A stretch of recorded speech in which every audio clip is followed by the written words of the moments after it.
감사합니다. 다음으로는 유해림 대표의 북한의 인권 이대로는 안 됩니다라는 주제로 스피치가 있도록 하겠습니다.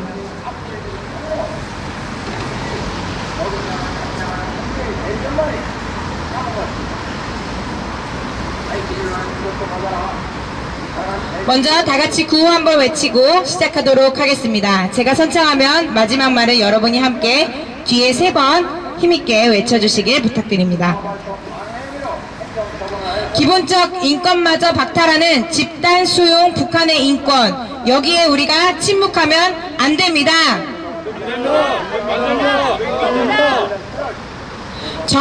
정부는 북한과의 협상 시 인권 문제를 함께 다루고 5년째 표류 중인 북한인권재단 설립을 비롯해 북한인권법을 제대로 시행하라!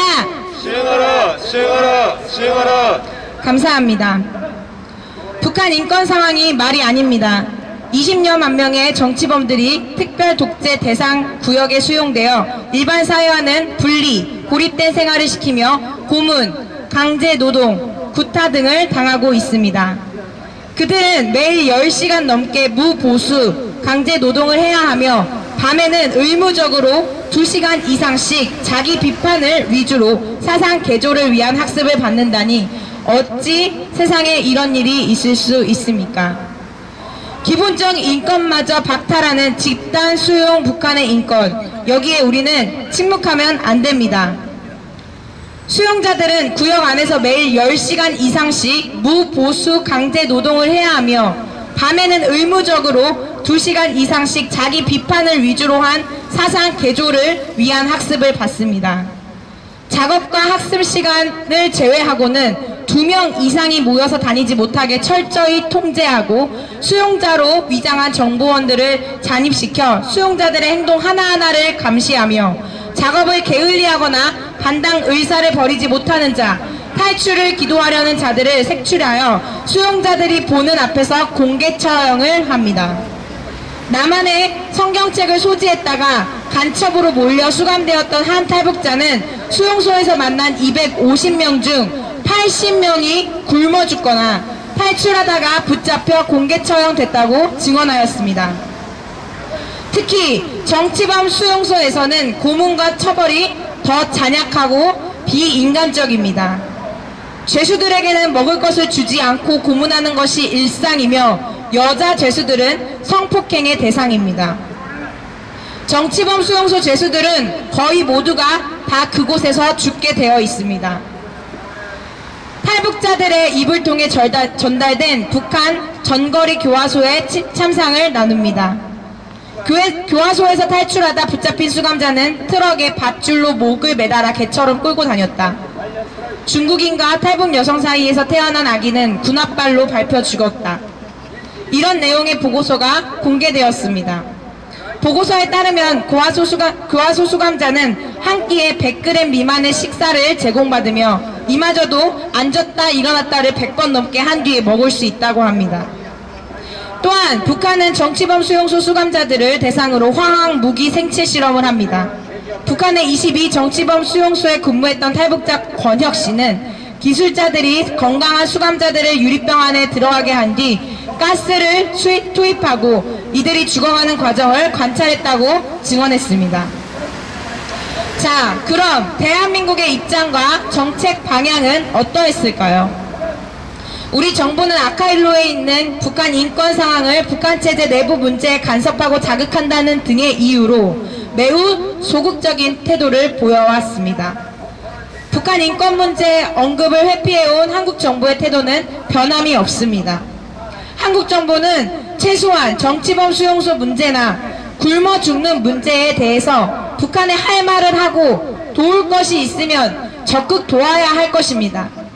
북한에 대한 인권 개선 촉구가 북핵 문제 해결에 지장을 준다는 식의 사고를 뛰어넘어 북핵은 핵 문제이고 북한의 인권은 인류 보편적 가치인 인권 문제라는 것을 인식하고 행동해야 합니다.